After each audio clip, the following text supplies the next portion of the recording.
Up next on DWAD, The Truth Doctors on Air.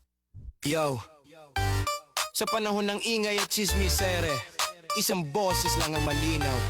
The Truth Doctors on Air.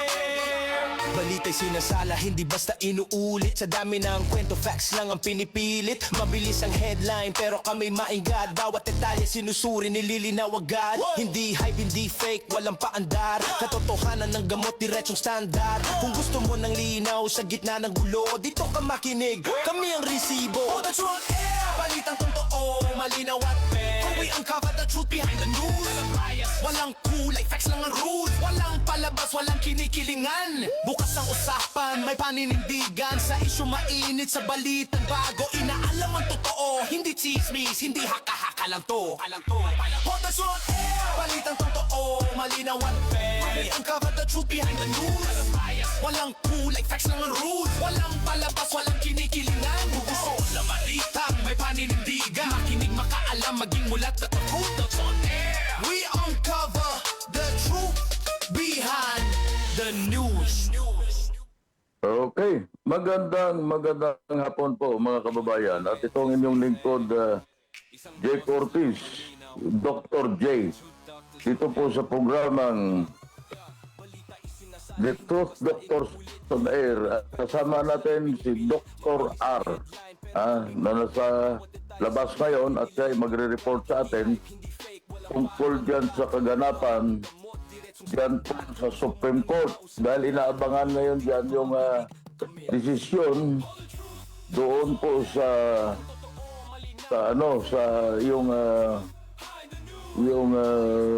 petition nitong mga nagpetisyon kung paano ma-resolba yung tungkol po sa kay Kwan, yung pagpadala ng ating pamahalaan sa kay Pangulong Duterte, dating Pangulong Duterte sa The Hague. So yun ay inaabangan nila ngayon ang kaganapan diyan po sa Supreme Court. At nawala yung ating kasama, na offline siya. Ano kaya nangyari doon, But anyway, mga kababayan, ay abangan na lang natin yung mga kaganapan diyan. Dahil maraming tao ngayon na andyan po sila, nag-aantay kung ano ang mangyayari na ganap, Yun ang mga diyan eh. Kasi maraming nag-aabang diyan na gusto nila na na malaman kung ano talaga ang mga pangyayari sa yung pagpadala sa kay Pangulong Duterte doon po sa The Hague, So yun ay abangan natin at maaring magre-report mamaya itong ating kasamahan na si Dr. R. Dahil andun siya ngayon nag-aantay, wala siya sa ating linya sa ngayon, di ko mukhang lumabas eh. But anyway, mga kababayan, ang pag-usapan natin sa ngayon,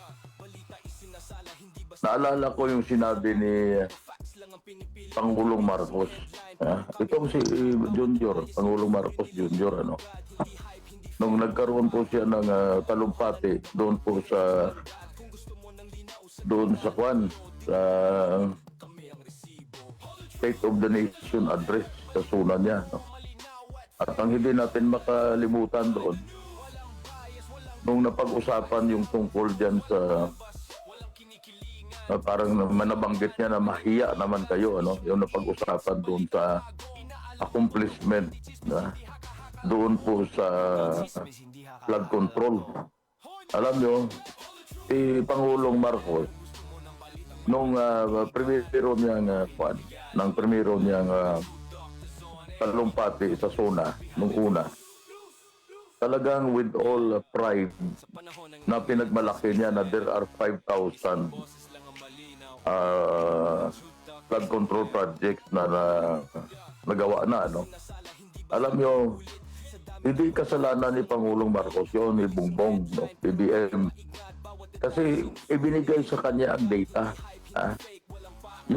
sinabi siguro ng kanyang kabinete, Chief Boss Amo, ito yung data at sinama na naman siguro ng kanyang speechwriter doon sa mga accomplishment ng kanyang pamahalaan. No? Yung ikalawang, I think it's the second na ni Pangulong Marcos.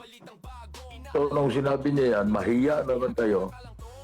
Masyadong broad po yan. Ang ibig sabihin at dismayado itong ating Pangulo na marami sa kanyang mga kasamahan na pinagkatiwalaan niya ay mga iwali. At bago tayo magpatuloy, Dr. R, pasok. Dr. R. Maganda po sa rin ba ako, tuloy? Napuputol yung signal mo. Napuputol ka. Napuputol, sandali lang po, no? Sandali lang. Ayan, narinig niyo na po ba ako? Oo, narinig kita. Okay. Okay. Okay, go. Okay. Oo. Oh, go, okay.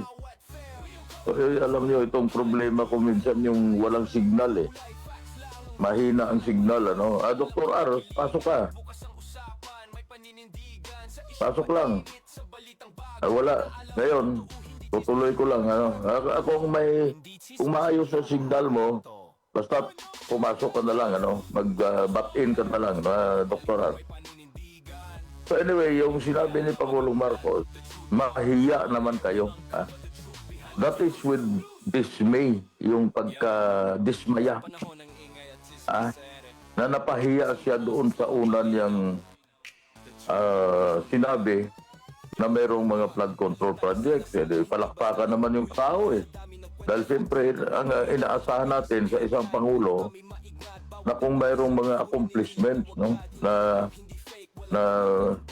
nagawa, yun ay talagang palakpak tayo dahil yan naman ay para sa taong bayan. Pero nitong huli niyang last year, nung kanyang talumpati sa kanyang State of the Nation address, at siguro doon sa may mga report na natanggap na hindi nagawa. Hindi naman lahat ng hindi nagawa, na hindi may mga hindi nagawa ng mga project, ng mga ghost project. Yan ay siguro yung nasa isip ni Pangulong Marcos ay binigyan niyo ako ng malaking kahihiyan nung ako'y nagtalumpati nung nakaraang taon na ako'y nagmamalaki na marami tayong nagawang project, ay yun pala wala, no? At maraming ghost project pala at substandard. Anyway, Dr. R, pasok, Dr. R. Wala si... Narinig kita, okay. Okay.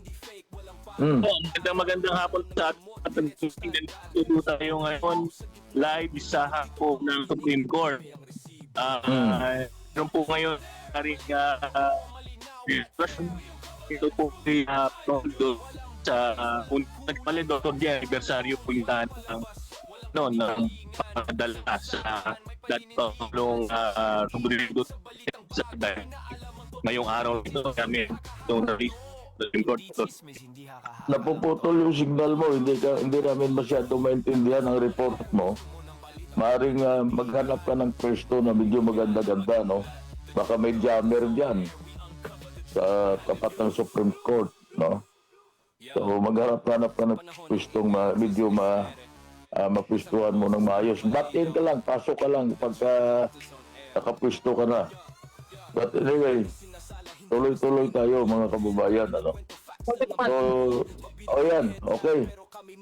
Ayan, may picture tayo na nakikita na maraming tao pala dyan sa tapat ng Supreme Court sa ngayon na inaantay ang itong desisyon at maaaring ito isa din sa pressure na ginagawa ngayon ng ayan. May narinig tayo ng mga nagsasalita pero hindi na malinaw kasi siguro ang napwestuhan itong ating kasamang si Dr. R ay maaring hindi maganda ang signal na lugar, ano? Dito ang isa dyan, ang nakikita lang natin yung puting ulo ni Dr. R. Oh. Medyo wala ka pang signal na maganda. Tuloy lang. Ha? Merong jam ng signal, no? Medyo hindi pa rin malinaw ang signal mo. Kailan siguro lumayo ka dyan sa lugar na yan. Kasi hindi namin maintindihan ang iyong report. Kaya gusto malaman ng ating mga kababayan kung anong kaganapan po dyan sa Supreme Court sa ngayon. Ano? Dahil yan ay napakahalaga na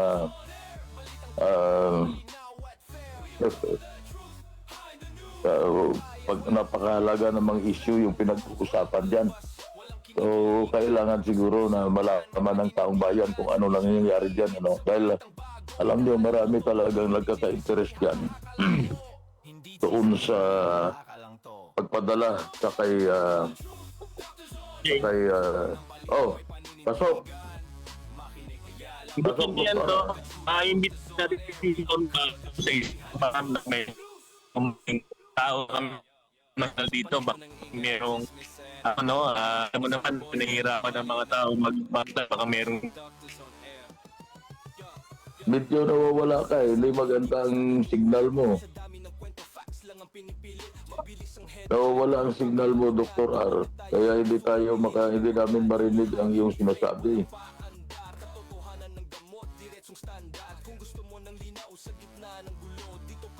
So yun ay kailangan siguro makahanap ng pisto. Ayun ang problema sa ating communication, ano? Dito po sa Pilipinas, hindi ganun pa cutting edge ang teknolohiya na katulad po sa ibang bansa. Ang kanilang, alam nyo, itong mga telco provider natin, meron pa rin mga dead spot na nawawala ang signal na hindi po ganun ka-smooth. No? Ganun kaswabe ang signal ng kanilang mga telco, yung mga cellular system. Hindi pa ganun kasi swabe yung internet. No? Kahit na ano yung kukunin mo na ano diyan na plano, ganun pa rin nawawala. Biglang nagka-cut off ang kanilang walang kaswabe-swabe na mga connection. No? So yun ay alam nyo, balikan ko yung sinasabi ko kanina na ano bang sinabi ni Pangulong Marcos, mahiya naman kayo. Yan po ay pinaparinig niya sa lahat ng mga nasa gobyerno.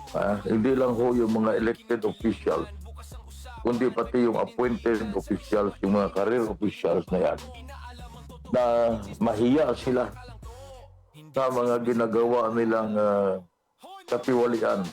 Mahiya sila sa taong bayan.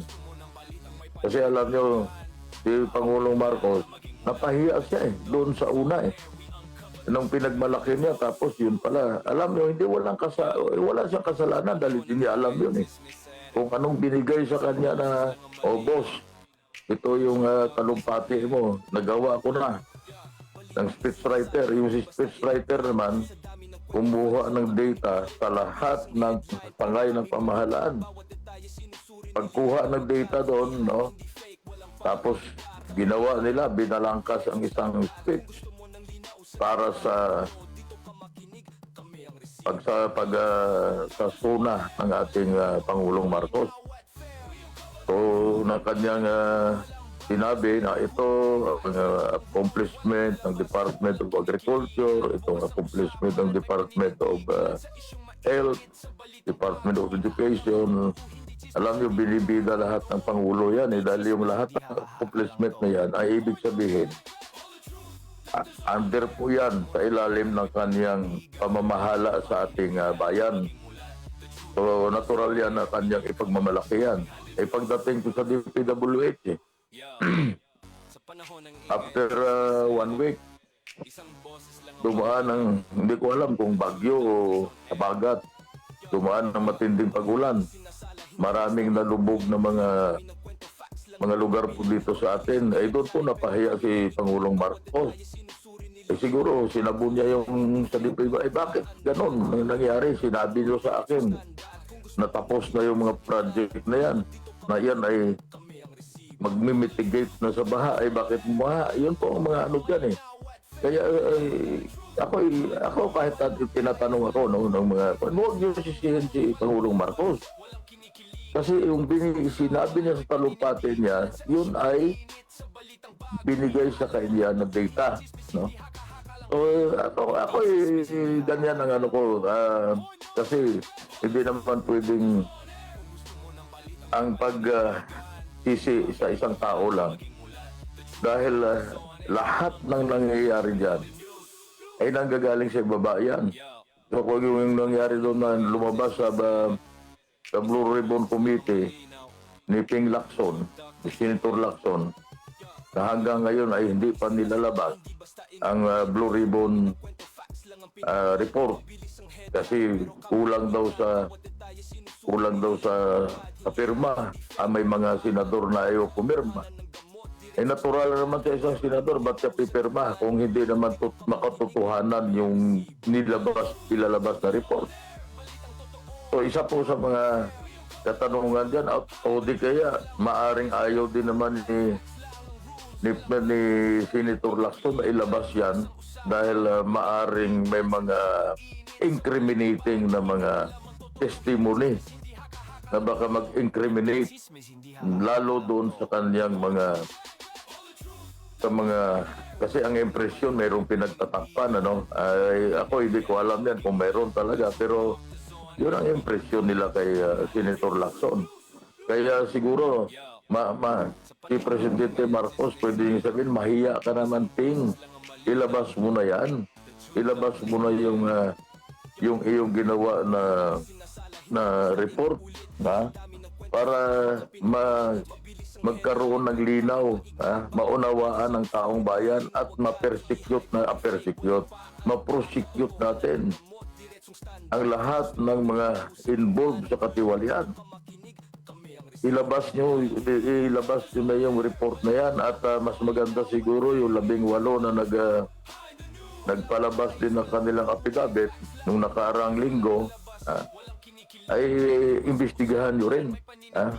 Narinig ko nga kanina sa isang report na pumapayag na raw itong si Senator Lacson sa sinasabi ni Senator Marcolita na imbestigahan itong mga nataguriang Marines, no? Sabihin na lang natin Marines na gumawa ng affidavit. At ito naman si Attorney Baligod ang sinabi naman ng isang abogado, nakalimutan ko pangalan niya, na siya ang nag-notaryo, na totoong nag-notaryo siya. Hindi ko niya tinatatwa, hindi niya dinideny na siya ay nag-notaryo. So nag-notaryo siya. So ganyan po ang ginawa niyang nung lawyer na yon, ano? Inamin niya na nag-notaryo siya. Ngayon, isinampa sa ombudsman. Hindi ko alam kung yan ay iniimbestigahan na ng ombudsman, ano? Pero itong mga 18 na to, kasama si si Attorney Baligod, sila po ay kinasuhan ng ibang mga involved do na ando ng pangalan ng cyber libel. Mas maganda yan na kinasuhan nyo sila, no? Lalo na ito siguro ang isa ata itong si Congressman De Lima na nag-file ng cyber libel na bakit daw kasama ang kanyang pangalan. And there are others that will be filing also. Mas maganda yan kasi pag nasa korte na yan, kasama sa depensa ng akusado, yung pagsisiwalat ngayon sa kanilang ginawa, ayan ay korte na yan. At doon sila maglalabas ng ebidensya na para patunayan na ginawa nila yon, na talagang nag-deliver sila nung kung ano man yan, nasa supot o ng malita. Papatunayan nila doon para ma-appreciate ngayon ng husgado kung nagsasabi sila ng totoo o hindi. Mas maganda yan na mayroong nagpapail ng kaso.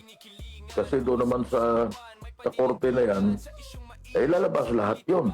Na pag sinabi kunwari na itong allegation na aligasyon na yung dating Senador Laila de Lima ay tumanggap ng supot, ay mas lalong maidetalye ngayon doon sa ano na yan, sa kaso sa korte. Ano? Hindi ko sinasabi na si Congressman de Lima ay guilty. Hindi ho. Ang makakapagsabi lang yan ang korte after hearing o due process, sasabihin ng judge o not guilty or guilty. Nasa husgado na yan. Ano? Wala tayong ano dyan. Pero mas maganda yan kasi kung doon mapatunayan na hindi totoo ang sinasabi nitong mga Marines na ito, ay hindi malilinis ngayon ang pangalan ni Congressman de Lima. So, in-example ko lang. Kasi malilinis in the sense na sasabihin ngayon ay talaga wala naman palang kinalaman itong si Congressman de Lima, ano, doon sa sinasabi nila na nag-deliver ng di umano ng support doon sa kanya. Hindi ko alam kung sa opisina niya o kung saan man. Ano. Pero doon sa kanila affidavit, nakapangalan kasi. So, this is also an opportunity for her to clean her name. No? Mahalaga kasi ang pangalan eh. Dr. R, andyan ka na ba?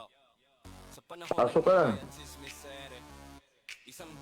Wala si Dr. R. Talagang mahirap ang, alam nyo, yung lugar na yan. Padre Paura. Nasa sentro pa yan ng siyudad ng Manila. Pagkatapos ganyan po kapangit ang serbisyo ng mga telco natin. Yung mga telephone, cellular company, yung internet provider nila natin, ISP. Internet Service Provider na hindi maganda. Napakaganda sana ng i-report nitong si Dr. R sa atin tungkol dyan sa kaganapan. Hindi natin alam yan kung ano ang desisyon ng Supreme Court. Ano? Pero alam nyo, itong Supreme Court natin, madalas na lang mabagal yung kanilang mga desisyon. Hindi ko alam anong dahilan. Maaari sa dami ng kasong hinahawakan nila. Pero wala silang urgency doon sa mga cases na katulad yan. Matagal na nakakulong ang tao, nagdusa na sa kulungan bago nila ilabas ang desisyon. Kung maglalabas pa ng desisyon, yun po ang isa sa mga problema dyan eh. At yung ganyan so balikan natin yung si Dr. R. Dr. R, wala na naman. Mayroon tayong monitor kasi nakikita natin kung nakakapasok ka dito sa ating sistema, sa system natin. So wala siya, lumabas na naman dahil hindi siya siguro makakontakan. But anyway, tuloy-tuloy lang natin. Yung sinasabing mahiya naman kayo ni Pangulong Marcos, mahiya talaga kayo. Lahat kayo na pinangalanan doon sa affidavit ng mga Marines na yan, ay mahiya kayo kung totoo ang sinasabi ng Marines. Pero kung hindi naman totoo, di huwag kayo mahiya. Kung hindi naman totoo ang sinasabi doon. Pero lahat lang yan ay mapapatunayan ngayon na kayo po ay inosente kung yan ay dadaan po sa korte. Sa ngayon kasi, that will be always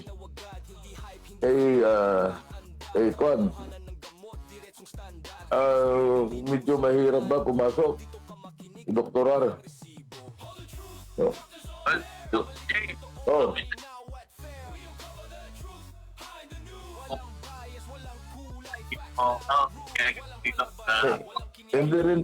Hindi pa rin malinaw ang dating mo. Hindi malinaw. Medyo na po. Pasensya na po siya. Ay, magsalita ka pero alam mo, mahina kasing dating mo. Yan, tinatapat ko sa... yung discussion ngayon? Sige. Sige, i-report mo lang kasi tinatapat ko yung mo sa microphone ko. Sige, sa lang po sa aking mga dito tayong lang sa support. Medyo hirap lang po tayong ipakita yung video dahil medyo mahina po ang signal dito. Ah, Madami na po rin may mga Dr. King, may mga case na dumarating. At ngayon po kasi yung kakampi ang anniversary yun pagkatita sa ating Pagkatong Rodrigo Duterte Netherlands today. Kaya pinutito ngayong visa na harap ng Supreme Court. ganun ba? Maraming dumadating na ano? Maraming dumadating. Kami na po ditong police, may mga pulis na natin may mga yung tayo sa officer dito ng PNP as well. Medyo kung dumadami na yung tao at may puto sa motor ng mga motor ay marami nag-check. Ngayon ba ilalabas ang desisyon ng Supreme Court? Hindi po yata ito po yung pagtanaw lang doon sa parang ito po yung anibersaryo. Anibersaryo nung pagka-lagyat si dati pa Rodrigo Duterte. Ibig sabihin ngayon ang 1 year na siya doon sa The Hague. Opo pa, ganun po. Sige. Kung may re-report ka uli, di tawag ka na lang sa linya, sa telepono ko, sa 3425. Opo, okay, madam po. Okay. Sabi ko lang po, mag-video documentation din po tayo dito para sa aking Facebook page. Sundan ito, The Truth Talks po, Facebook page. Okay, ingat ka dyan, ingat ka. Tutuloy ko lang yung dinidiscuss to. Okay, sige. Salamat sa mga tagapakinig. Okay, sige. Okay, bye-bye. So, yun po yung ating kasamahan na andun pala sila sa Supreme Court at akala ko nga ilalabas na yung desisyon ng Supreme Court. Ano na pala yung tawag nila doon anibersaryo. 1 year na yata. No? 1 year na ang anibersaryo. So, ang pagkakulong ni dating Pangulong Duterte doon po sa The Hague. So yun po ay ang mga supporters ni PRRD ay andun sila ngayon. At tinitingnan kung at siguro pressure na rin yan sa Supreme Court na sinasabi na isang taon na bakit hindi pa kayo nagdedesisyon, no, sa kanilang petisyon. So yan ay ang makakapasagot lang diyan mga kababayan ko ay ang Supreme Court. Hindi natin kayang sagutin yan kung bakit ganyan kabagal o ang desisyon na yan o kung anong mga pinag-uusapan dyan dahil yan ay usapang legal yan. Sila lang nakakaalam yan na yung ating mga Supreme Court at hindi naman pwedeng yan ay pangunahan ng mga hindi marunong dyan sa legalidad na yan. So yan ay maaaring may rason, may dahilan ng Supreme Court kung bakit ganon. Anyway, pero alam nyo, kung titingnan natin, bakit naman napakatagal na desisyonan ang isang issue. Pwede naman sila mag-decide na pumanig o hindi pumanig doon sa sumang-ayon sa petisyon. Kasi yun naman ay alam nila ang batas. Kaya ang desisyon ng mga yan ay susundin naman ng taong bayan dapat. No? Hindi pwedeng hindi ka sumunod sa desisyon ng Supreme Court. At bago tayo magpatuloy, mag-station break muna tayo. Isang boses lang ang malinaw. The Truth Doctors on air. Broadcasting from Mega Manila and streaming on the World Wide Web. We are Crusaders Broadcasting System, DWAD. 1098 AM.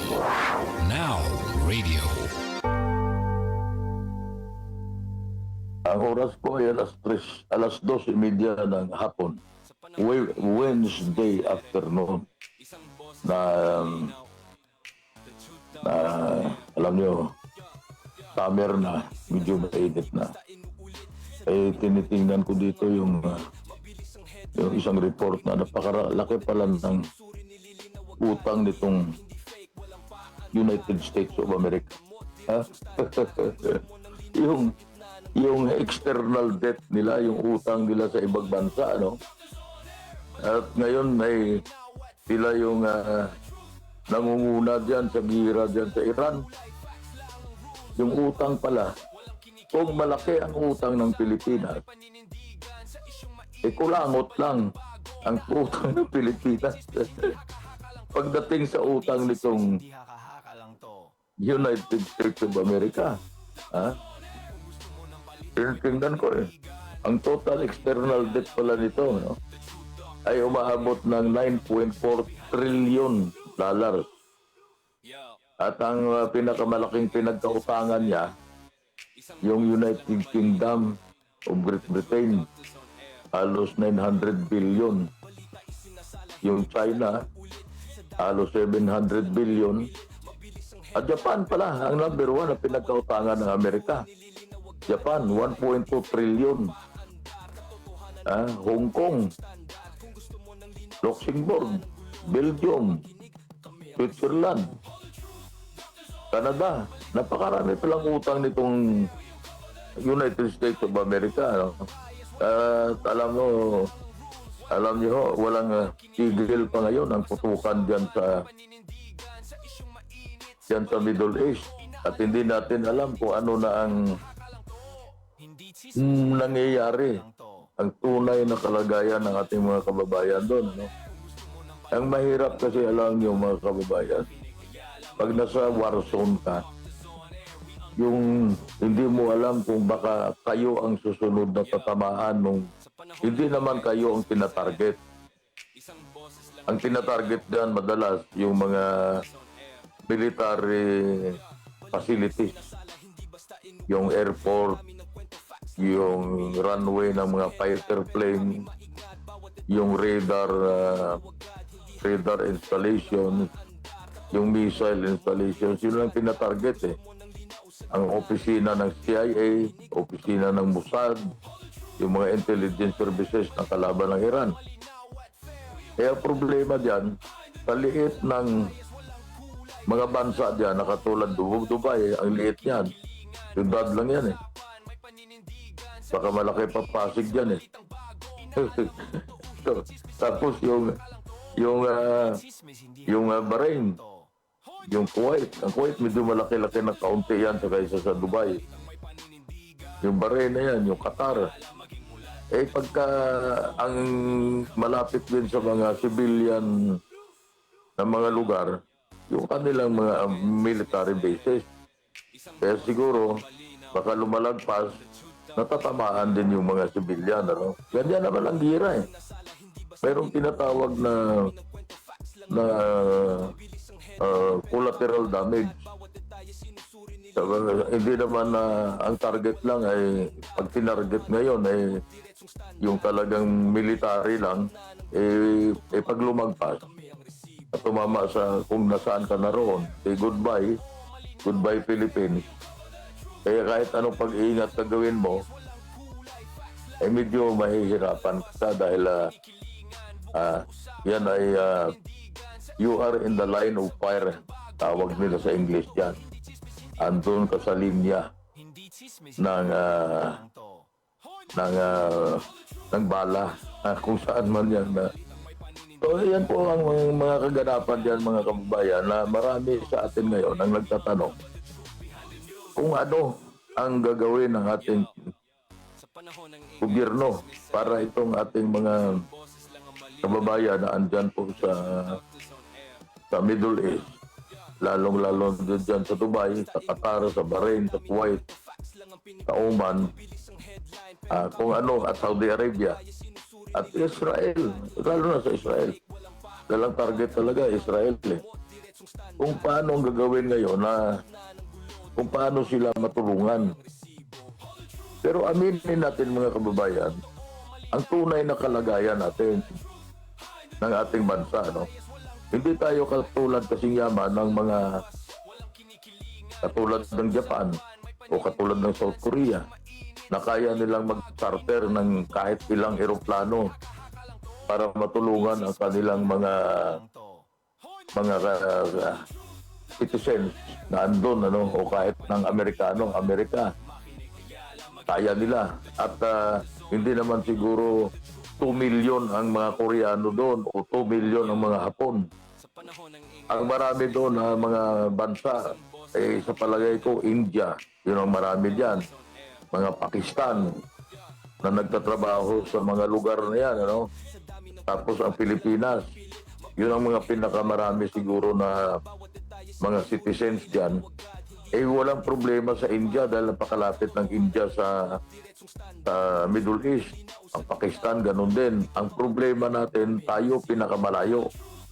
Among the countries, o maaaring ang Malaysia, meron din dyan, o mga Indonesians na nagtatrabaho din sa Middle East. Pero among those countries, ang Indonesia, may pera sila. Ang Malaysia, ganun din. Meron nga silang langis na sarili eh.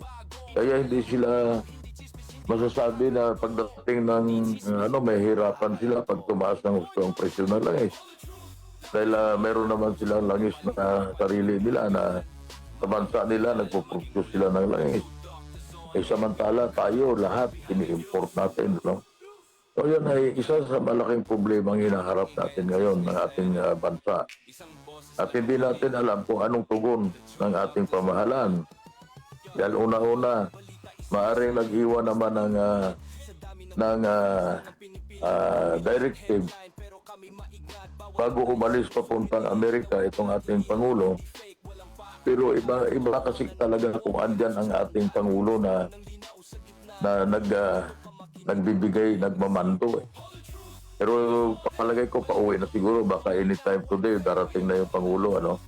So ngayon na kailangan dyan, ito kumilos ang lahat ng ating pamahalaan. Ano ba? Paano mo mag-mitigate ang kalagayan ng ating mga kababayan doon sa nabanggit na lugar, sa Middle East na yan, no? So napakahirap ng katayuan dahil ang una-una, ang isang problema natin pera. Pera ang problema natin.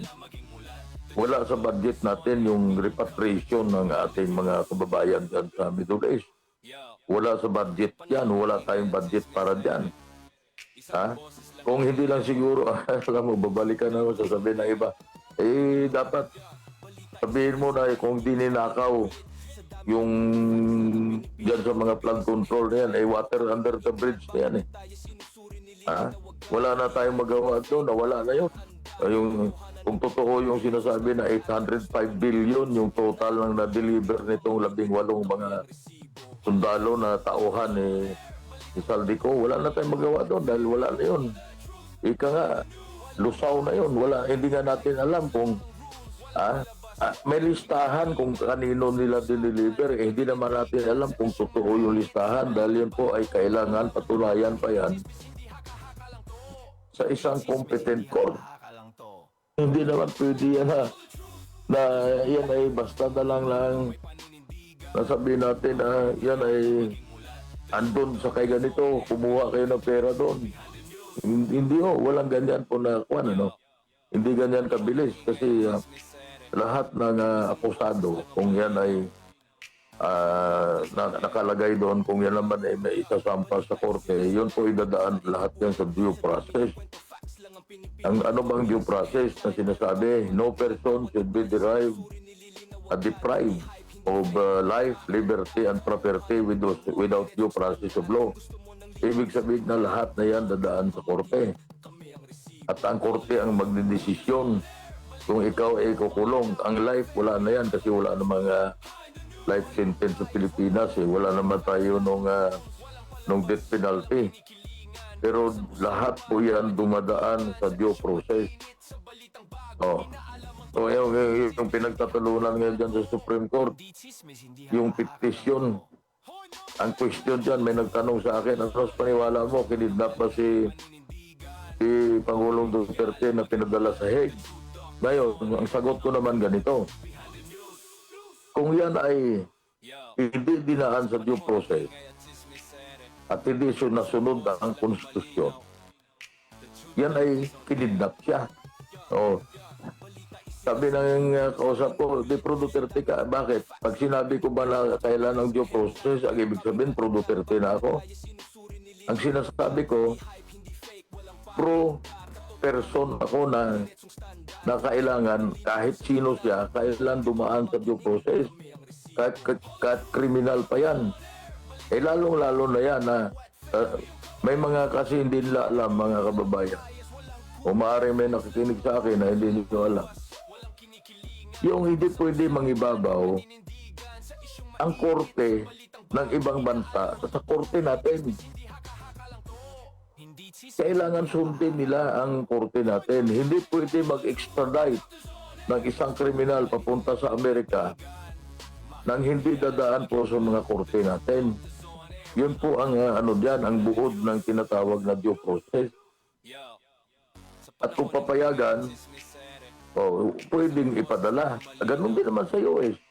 Kunwari, may Pilipino doon na kriminal na wanted sa Pilipinas. Eh bago nila mapadala sa Pilipinas, yan, dadaan pa muna sa husgado yan. Makatakot-takot pa na hearing yan na bago nila payagan na dalhin sa Pilipinas ang isang kriminal na wanted dito sa Pilipinas. O ganyan po ang tinatawag na due process. Kaya pag tinanong nyo ngayon na si Pangulong Duterte ba dumaan sa due process, hindi ho. At ang isa pa, hindi na tayo kasapi ng International Criminal Court. Maaring mayroon silang ibang dahilan, maaring may isa-cite sila ng mga jurisprudence, pero kaya nga yan ang iniintay ngayon. Yun ang iniintay ngayon ng mga tao doon sa Supreme Court kung ano ang desisyon nila.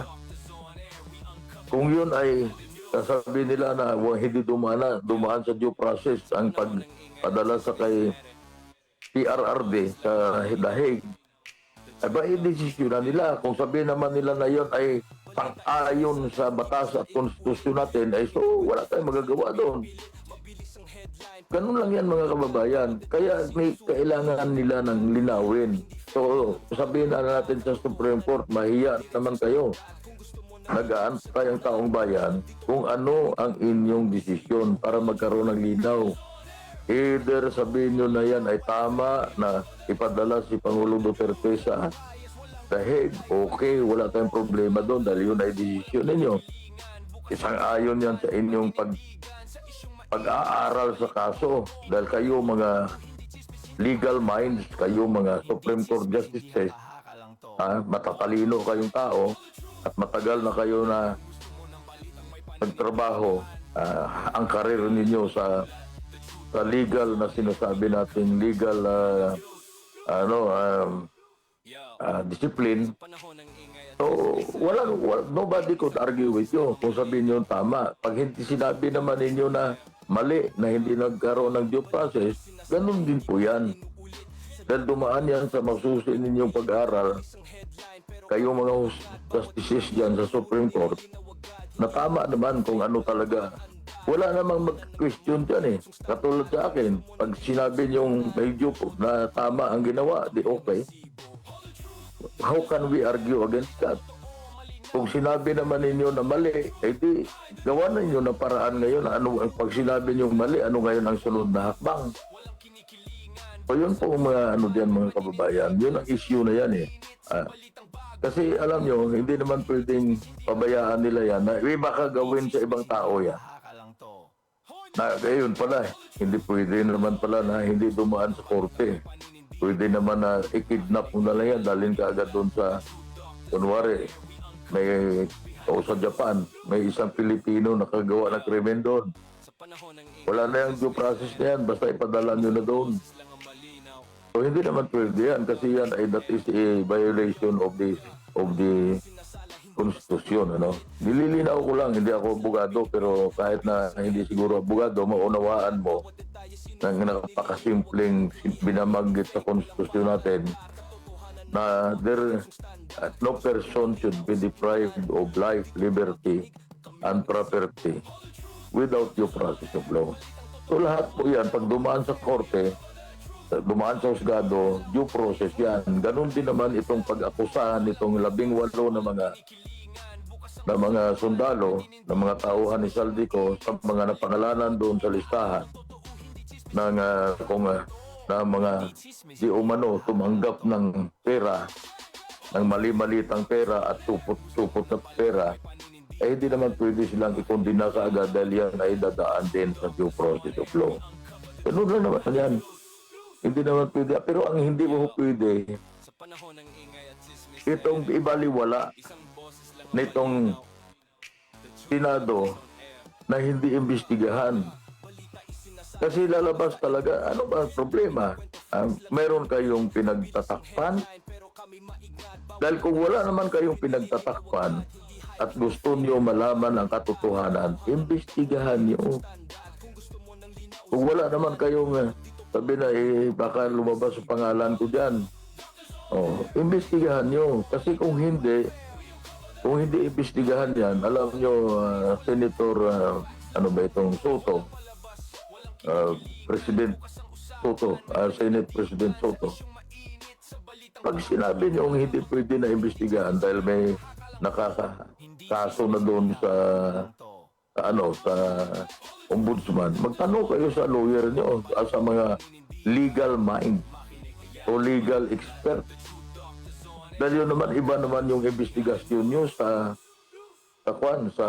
Senado. Hindi naman kayo dyan recommendatory lang naman kayo, hindi naman kayo naglilitis yan eh. Hindi naman kayo yung magbibigay ng desisyon yan kung guilty o hindi ang isang tao. Ang kailangan lang lumabas ang katotohanan. Ano ba talaga? Ano ba yung sinasabi ng 18 na yan? Yung ba may bahid ng katotohanan? At kung wala naman, sa investigasyon nyo sa Blue Ribbon Committee, lalabas naman yan. Lalabas yan na wala pala katotohanan eh. So yung pa na-recommend na itong lumabas sa aming pag-imbestiga, sa aming pagsusuri dito sa pagtatanong namin sa mga involved dyan, wala naman palang katotohanan itong sinasabi sa affidavit nila. Kung pwede ngayon na pasubalian yung kanilang sinasabi. Pero habang hindi na-imbestigahan yan, mananatili sa kaisipan ng taong bayan na kayo po ay may pinagtatakpan. Mananatili sa kaisipan ng bayan na yung nasa listahan na yan, guilty. Gumawa ng katiwalian. Iba po ang trial by publicity. Iba po yung tunay na trial sa husgado. Yung pag-iimbestiga dyan, hindi naman kayo pwede magsabi na guilty or not guilty. Pero you just figure it out, the truth. No? Kailan ilabas lang yung katotohanan. At kayo, kung meron naman kayong makita na yan ay may katiwalayan na nangyari, kayo ay pwede mag-rekomenda na sampa ng kaso. Pero kung hindi yan may imbestigahan at hindi po malinis ang pangalan ng mga nasa listahan na yan, mananatili po yan sa consciousness ng publiko na sila po ay guilty. Ganun po yan eh. Perception yan eh. Opinion yan ng marami, lalo na yung mga sumusuporta doon sa kabila. Ganun ang kanilang perception, ganun ang kanilang opinion. Pero kung maimbestigahan yan at mailabas kayo na wala naman palang katotohanan yung sinasabi nitong 18 na to di malilinis ngayon yung pangalan ng mga nakalista doon. Ang daming nakalista doon eh. Na sila ay dinalhan ng mali-malitang pera, na sila ay dinalhan ng supot-supot. So kailangan malinis ang pangalan nila dahil yan ay, kung hindi man, habang buhay na dadalhin nila yan. Habang buhay ngayon na may mga aligasyon na gano'n, alam niyo si ganito, nang siya ay congressman. Kasapi siya doon sa grupo nag-iimbestiga doon sa mga katiwalian, sila pala tumatanggap din ng mali-malitang pera. Hindi mawawala yan sa perception at gagamitin ng mga kalaban nila yan. Alam niyo itong kalaban ko na to na sa pagkakakongresista dito sa First District ng Tralala, ito'y kasali doon sa dinalhan ng mali-malitang pera. O, di ganun ang mangyayari dyan.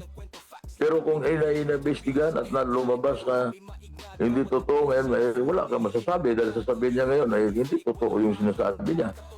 Aligasyon lang yan. Lumabas sa Senate investigation sa ombudsman na hindi ako tumanggap. Walang katotohanan yung sinasabi ng mga nabanggit na mga yung 18 Marines. Ayun ang bansag nila dyan ng mga tauhan dating tauhan ni Saldico. So yun ay alam nyo, maliwanag yan na kailangan malinis ang pangalan. Hindi unfair po yan mga kababayan doon sa mga taong nasa listahan. Ang kanilang mga pangalan, unfair po yan na andun na mananatili sa isang affidavit na hindi naman na-imbestigahan, hindi naman po sila na-clear out ang kanilang pangalan. So kung wala kang kinakatakutan, kung andun ang pangalan mo sa affidavit na yan, kung wala kang nakatakutan, kausapin niyo si Senator Lacson. Baka pwedeng imbestigahan mo para maklear ang aming mga pangalan. Ganun lang yun. Huwag kayo matakot. Na yung pagka nagkaganyan hindi pa ho guilty ang mga taong kasama doon sa kasama doon sa listahan na yan. Yun ay sinasabi nga natin paulit-ulit No person should be deprived of life, liberty, and property without due process of law. So yan ay lahat dadaan muna sa korte yan. Dadaan sa due process. Anong una sa due process? Hindi imbestigahan. Mag-iimbestiga muna. Hindi naman pwedeng litis kaagad na sabihin kasawa na kayo sa Ligan Bayan, lahat ng kasama dyan ay malversation of public funds. O Nobel kayo lahat. Hindi naman pwedeng makukulong ngayon yung ating mga nasa listahan na yun, dahil wala pong dumaan na due process. Ang kailangan talaga dadaan sa due process yan. Hindi pa naman pwedeng sabihin mo, si Juan, ikulong ka agad yan. Ang pangalan niya andun. At ang pinakamasama, yung mananatili sa kaisipan ng taong bayan na itong mga taong ito kasama sa katiwalian. O yun ay nasa sa inyo po yan. Pero sinasabi nga ni Juan, nitong ating Pangulong Marcos, mahiya naman kayo. Ang sinasabi niya, it encompasses all na nasa gobyerno. Pag hindi ka nagtrabaho ng ayos, mahiya ka. Pag hindi ka nagserbisyo ng tama, mahiya ka. Pag nagnakaw ka, mahiya ka. Kung Senate Blue Ribbon Committee chairman ka, na hindi ka aksyon, at wala kang gagawin na aksyon dyan sa mga aligasyon na yan, mahiya ka rin. Kung Senate President ka, ganun din mahiya ka. Yun ang sabi ni Presidente Bongbong. Lahat yan pinapatamaan niya. Ang lahat na hindi kumikilos, ang lahat na hindi gumagawa ng trabaho nila. Tumatanggap kayo ng bayad sa taong bayan, tapos wala kayong ginagawa, mahiya kayo. Mahiya kayo. Na yan ay ginagawa nyo. Ginagawa. Wala kayong ginagawa. Mahiya kayo. Lalong-lalo na kung ikaw ay nasa mataas na posisyon. Mahiya kayo. Yun naman mga sa Department of Migrant Workers at saka sa UWA. Ilahad nyo sa taong bayan kung anong plano nyo sa mga problema ng ating mga kababayan doon sa Middle East. Pag wala kayong ilalahad, mahiya kayo. Yun ang sinasabi ni Pangulong Marcos.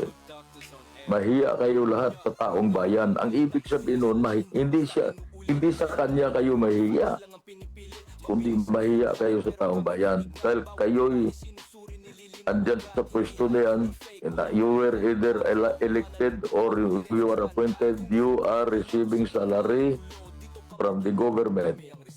Pinabayaran kayo ng gobyerno para magtrabaho. Tumahiya kayo kung wala kayong ginagawa. Kasi nakalagay sa buhay ng ating mga kababayan sa Middle East nakalagay sa alanganin sa ngayon. Hindi lang natin alam ang nangyayari, pero ganito po yan mga kababayan. Sa kaunting panahon na ako'y may naiiwan dito sa atin, may 5 minutes pa tayo. Ang ibig ko sabihin, yung gira na yan ngayon, lahat ng bayan dyan na tinatawag na Gulf State sa Persian Gulf, no? Persian Gulf. Lahat po ng bayan dyan ay vulnerable. Wala sila masyadong production ng pagkain. Ang tubig po nila dyan ay nanggagaling sa desalination plant. Yung galing sa dagat, yung tubig, may proseso, ginagawa nilang fresh water para mainom ng mga tao dyan. So yun na nakalagay sa alanganin ang mga buhay ng mga kababayan natin dyan. Dahil pag yan ay inatake ng Iran, ang mga desalination plant, yan ay wala nang mainom ang mga tao dyan. Kasi mga 70 to 90% sa lugar na yan, nakadepende lang sila sa desalination plant. Yung tubig na nanggagaling sa dagat, kinukonvert, ginagawa sa napakalaking halaga, ginagawang fresh water. Ngayon, pag naubusan ng fresh water dyan, natamaan ng bomba yung mga desalination plant dyan, ilang milyon na tao dyan ang mawawala ng mainom na tubig. Mabuti nga ang Iran, hindi tinitira yan eh. Hindi pa niya tinatarget yung desalination plant yan dahil alam niya na yan po ay crime against humanity. Pero alam mo, hindi naman natin alam kung ano mangyari pag nadesperado itong Iran na to. Kung nakikita niya na medyo tagilid sila, maaaring they will have this desperate attempt na isama na kayo lahat dyan. Babanatan nilang desalination plant na yan, di wala nang mainom mga tao dyan. Ilang milyon na nga dyan na tao. Hindi naman pwede sabihin may bundok. Walang bundok yan. Pulos disyerto ang nasa likod ng mga dagat. Yung mga bayan na yan, they're in between the desert and the deep blue sea. Nasa dagat ang kabila, disyerto sa kabila. Saan sila pupunta? Saan sila kukuha ngayon ng tubig na iinumin dyan kung masira ang mga desalination plant? So yan ay mga malaking problema na hinaharap ng, hindi lang ng ating mga kababayan, kundi ng mga tao, mga citizens dyan, lahat ng trabaho dyan, kahit anong lahi dyan po sa Middle East. Hindi lang sa mga Pilipino. Pero ang concern ko, yung ating mga kababayan, dahil yun po ay maaaring mangyari na titirahin ng Iran itong mga desalination plant at mawawalan ng tubig na maiinom ang maraming tao dyan. Tinatawag na Gulf States, Kuwait, Qatar, Bahrain, United Arab Emirates, andyan yung Abu Dhabi at saka Dubai, Oman, ilang yung 2 milyon na Pilipino dyan, mamamatay sila ngayon sa uhaw. Kung wala, wag manalangin tayo mga kababayan na wag naman sana na ang Iran maging desperado na pati itong mga desalination plant ay tatamaan ng mga missile na masisira at walang mainom ang ating mga kababayan na nagtatrabaho po sa Middle East. Ito ang inyong lingkod, J. Cortez, sa programang The Truth Doctors on Air, dito lang po sa CBS TWAD. 1098 kHz sa inyong mga talapitan. At saka sa pangalan ng aking kasamahan, Dr. R. Kami po yung nagpapalam. Abangan nyo kami uli sa Biyernes, alas 2 hanggang alas 3 ng hapon. At maraming salamat at magandang hapon sa inyong lahat.